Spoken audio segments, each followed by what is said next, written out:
Hello guys, welcome to our channel Learnify. तो आज की वीडियो में हम लोग पढ़ेंगे लीनियर रिग्रेशन के बारे में। लीनियर रिग्रेशन का जो सिंपल कोड है, पाइथन कोड है, वो हम लोग सीखेंगे। तो उसको स्टार्ट करने से पहले आपको मैं ये बताता चलूँ कि अगर आप लोगों को ये लीनियर रिग्रेशन की जो थ्योरिकल एक्सप्लेनेशन है, अगर न्यूमेरिकल आपने सवाल जो एग्जांपल्स होते हैं वो सॉल्व करनी है, वो देखना चाहते हैं, तो उसका लिंक जो है वो मैंने डिस्क्रिप्शन में दे दिया है। और दूसरा, अगर आप numpy pandas और ये जो हैं, ये जितनी भी लाइब्रेरीज़ हैं, इनके बारे में आप पढ़ना चाहते हैं, तो आप जाके पाइथन की लाइब्रेरी हमारे चैनल में देख सकते हैं। तो आज की वीडियो में लीनियर रिग्रेशन जो है उसको स्टार्ट करने से पहले हमारे पास कुछ जो है फार्मूलाज जो हैं वो उनको हम लोग देख लेते हैं। सबसे पहले हमारे पास आता है y is equal to m x plus c. ये हमारे पास जो है एक इक्वेशन होती है और हम लोग इसको एक मॉडल भी कहते हैं, लीनियर रिग्रेशन मॉडल भी कहते हैं। तो हम लोगों ने इसको पहले ट्रेन करना होता है। तो ट्रेन करने का मतलब ये है, हम लोग सबसे पहले m और c फाइंड करते हैं। m हमारे पास होता है slope of the line and c is the intercept. तो इन दोनों को फाइंड करने के लिए हमारे पास फार्मूलाज हैं। m को फाइंड करने के लिए हमारे पास फार्मूला है n summation of x y minus summation of x summation of y divided by n summation of x का square minus summation of x का होल स्क्वायर। ये हमारे पास आ जाता है स्लोप फाइंड करने का फार्मूला। और अगर हम लोग इंटरसेप्ट फाइंड करना चाह रहे हैं तो उसका फार्मूला हमारे पास होता है summation of y minus m summation of x divided by n. ये बेसिकली कहाँ से आया? अगर हम लोग ये वाली इक्वेशन को देखें तो यहाँ पे क्या है, y is equal to m x plus c है।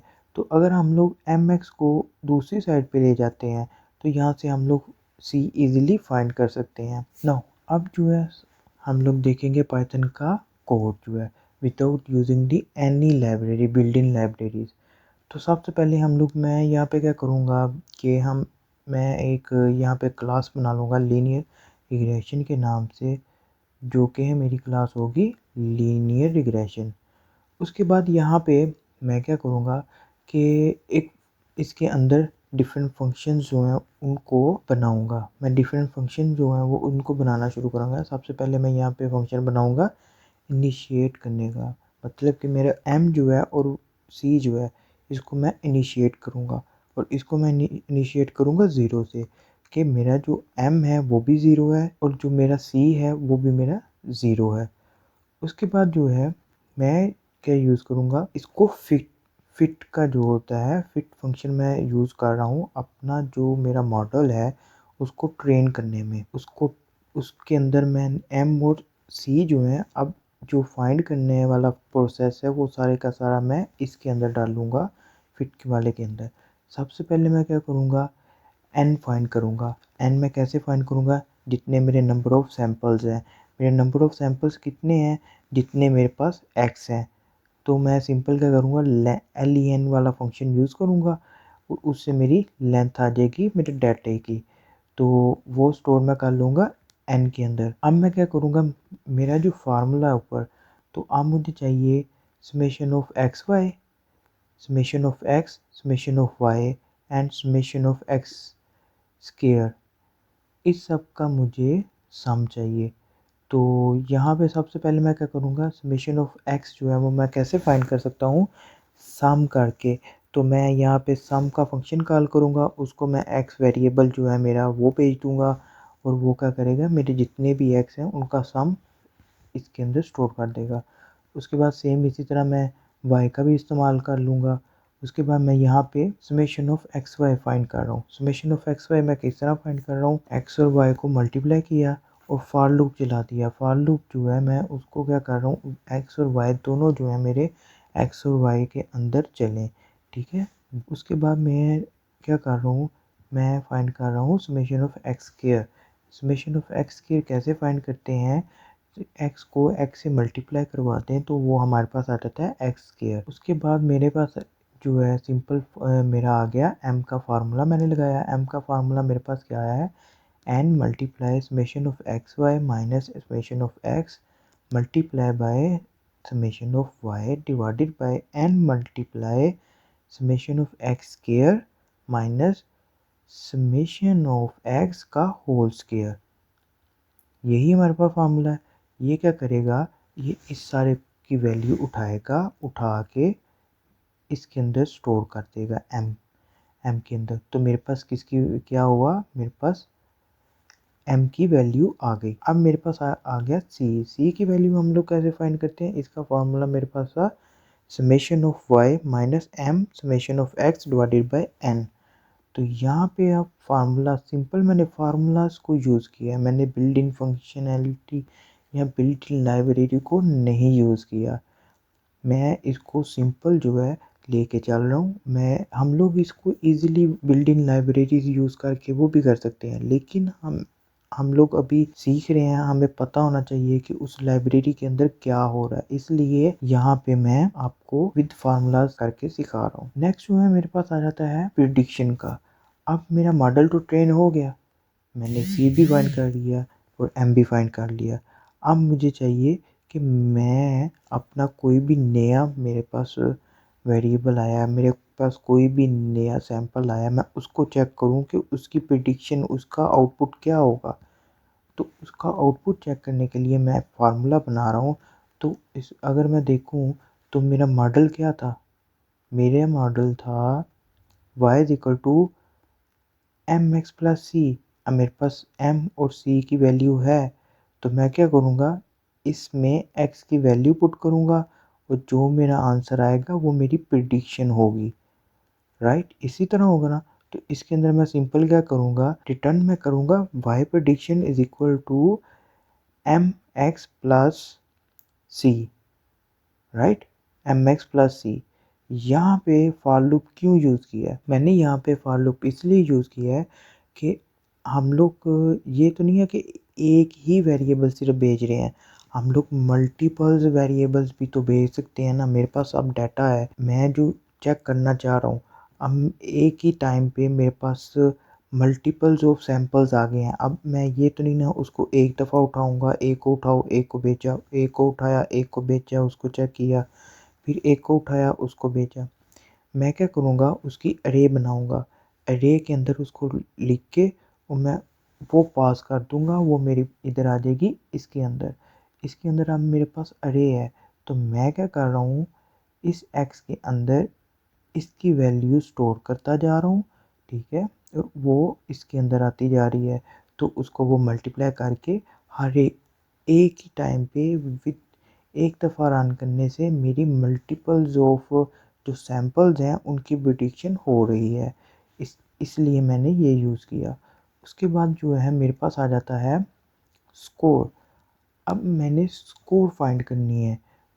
स्कोर मतलब कि R square, compute R square value to measure the accuracy. अब मैंने जो मेरा मॉडल है वो ट्रेन हो गया, वो प्रिडिक्शन भी कर रहा है। अब मैं उसकी एक्यूरेसी जो है वो देखना चाह रहा हूँ कि उसकी एक्यूरेसी क्या है। एक्यूरेसी हम लोग चेक करने के लिए आर स्क्वायर की वैल्यू फाइंड करते हैं। तो आर स्क्वायर की जो वैल्यू है वो हमारे पास आ रही है, हमारे पास आ गया y predictive is equal to predictive of x की वैल्यू से निकालते जाएंगे। हम लोगों ने क्या किया, वाई मीन्स जो है, वाई मीन्स क्या होता है, sum of all y's divided by length. हम लोग वाई मीन्स फाइंड कर लेंगे, उसके बाद टोटल को निकाल के, उसके बाद ये हमारे पास आ गया आर स्क्वायर का फार्मूला। हमारे पास जो होता है वो आर स्क्वायर का फार्मूला होता है 1 माइनस रेजिडेंशियल ओवर टोटल। अब इसको हम लोग आर स्क्वायर फाइंड कर लिया, आर स्क्वायर रिटर्न कर लिया। अब ये जो है मेरे पास बन गई, इसका ये मेरे पास क्लास बन गई है। अब मैं चाह रहा हूँ कि मैं इसकी प्रेडिक्शन करूँ, तो मेरे पास कुछ सैंपल भी होने चाहिए। तो उन सैंपल्स को मैं निकालने के लिए मैं कुछ सैंपल जो है वो मैंने लिख लिए। जिस तरह के एक्स के अंदर मैंने वैल्यू स्टोर कर दी 1 2 3 4 5, और वाई के अंदर मैंने स्टोर कर दी 2 4 5 4 5। मतलब कि जब 1 होगा तो 2 इसकी जो एक्सपेक्टेड वैल्यू है, ये एक्सपेक्टेड वैल्यू होगी, ये प्रिडिक्शन नहीं होंगी, ये आपकी हमेशा एक्सपेक्टेड वैल्यूज़ होंगी, ये एक्सपेक्टेड जो हम लोग किसी मॉडल को भेज रहे हैं तो हम लोग उससे एक्सपेक्ट कर रहे हैं कि ये आनी चाहिए, लेकिन मॉडल जो होते हैं वो एग्जैक्ट वैल्यू नहीं देते। अगर वो 100% एक्यूरेसी दें तो आपका मॉडल ओवरफिट है। ये हमारी आ गई एक्सपेक्टेड वैल्यू। ठीक है, ये मैंने एक्स वाई को लिख दिया। अब मैं क्या करूँगा, इन एक्स वाई को भेजूँगा फिट फंक्शन को कि मेरा मॉडल जो है ये वाई और एक्स की वैल्यूज़ के ऊपर ट्रेन होना स्टार्ट कर दे। मैं ये ट्रेनिंग जो मॉडल को ट्रेनिंग डाटा भेज रहा हूँ वो मेरे पास ये होता है। अब यहाँ पे एक और ये सवाल पैदा होता है कि क्या ट्रेनिंग मॉडल अलहदा से दिया जाएगा और टेस्टिंग मॉडल अलहदा से दिया जाएगा? तो नहीं, हम लोग हमेशा हमें एक ही डाटा सेट दिया जाता है, उसमें से हम लोगों ने डिफाइन करना होता है कि हम लोग उसको कितना टेस्टिंग और कितना ट्रेनिंग डाटा दें। बेसिकली ज़्यादातर जो है वो 60 टू 70% जो डाटा होता है वो हम लोग ट्रेनिंग के लिए इस्तेमाल करते हैं, और जो हमारे पास 30 टू 40% डाटा होता है वो हम लोग टेस्टिंग के लिए इस्तेमाल करते हैं। अब यहाँ पे मैंने क्या किया, डाटा जो है वो ट्रेन होने के लिए भेजा। मेरा मॉडल जो है वो ट्रेन हो चुका है। अब यहाँ पे आई आर जो है मैं यूज़ कर रहा हूँ फॉर दी लीनियर रिग्रेशन, एक वेरिएबल के अंदर उसको मैंने इसके अंदर स्टोर कर लिया। मैं क्या करूँगा, आई आर डॉट लिखूँगा तो मेरे पास ये जितने भी मेरे पास फंक्शंस हैं ये सारे मुझे शो हो जाएंगे, और मुझे जो चाहिए होगा मैं उसको एग्जीक्यूट करवा लूँगा। अब मैं चाह रहा हूँ कि मैं कोई प्रेडिक्शंस करवाना चाह रहा हूँ। मेरे पास कोई, मैंने क्या किया, मैंने 3 सैंपल्स भेज दिए। अब यहाँ पे मैं मल्टीपल ऑफ सैंपल्स भेज रहा हूँ, जिस तरह कि मैंने आपको ऊपर बताया है। मैंने आपको बताया था कि मैं एक भी भेज सकता हूँ और मल्टीपल्स भी भेज सकता हूँ। मैंने अपना जो कोड है वो इस तरह बनाया है कि मैं ये नहीं करूँ कि मेरे पास अब 100 या 1000 सैंपल्स आ गए हैं टेस्टिंग के लिए तो मैं उनको एक एक करके भेजूँ। मैं उन सबको एक ही अरे में लिखूँगा और वो अपने मॉडल को भेज दूँगा। वो उसी वक्त उसकी जो प्रेडिक्शन है वो करके मुझे दे देगा। तो यहाँ पे मैंने 3 सैंपल्स जो है वो अपने मॉडल को भेजे, तो उसने क्या किया, मुझे उनकी प्रेडिक्शन निकाल के दे दी। अब प्रिडिक्टेड वैल्यू क्या आई है, प्रिडिक्टेड वैल्यू आई है 5.8, 6.4, 7.0।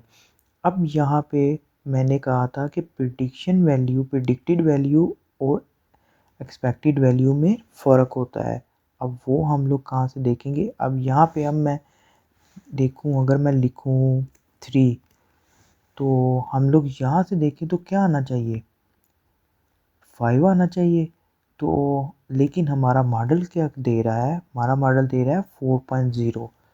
तो इसका मतलब ये हुआ कि मॉडल कभी भी हमें सेम वैल्यू नहीं देगा जो कि हमारी एक्सपेक्टेड है। एक्सपेक्टेड वैल्यू और प्रिडिक्टेड वैल्यू हमेशा डिफरेंस हो सकती हैं, लेकिन वो करीब करीब होंगी। उसके बाद हम लोग फाइंड कर लेते हैं आर स्कोर। आर के स्कोर जो है हमारी आगे 0.60, मतलब कि 60% जो है एक्यूरेसी हमारे मॉडल की आई है। अब यहाँ पे मेरी 60% आई है, क्यों? क्योंकि मेरे पास ट्रेनिंग डाटा जो है वो थोड़ा है।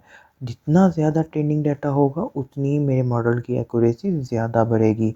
तो इसलिए हम लोग अपने जो डाटा सेट है उसके अंदर से ज़्यादातर डाटा जो है वो ट्रेनिंग पे लगाते हैं, और कम जो डाटा है वो हम लोग लगाते हैं ऑन आवर टेस्टिंग मोड। इसलिए 70% जो होता है डाटा उसको हमें हमेशा यूज़ करना चाहिए टेस्ट ट्रेनिंग में, और 30% जो डाटा है उसको यूज़ करना चाहिए टेस्टिंग में। तो ही हमारी जो मॉडल की एक्यूरेसी है वो इंक्रीज़ होती है।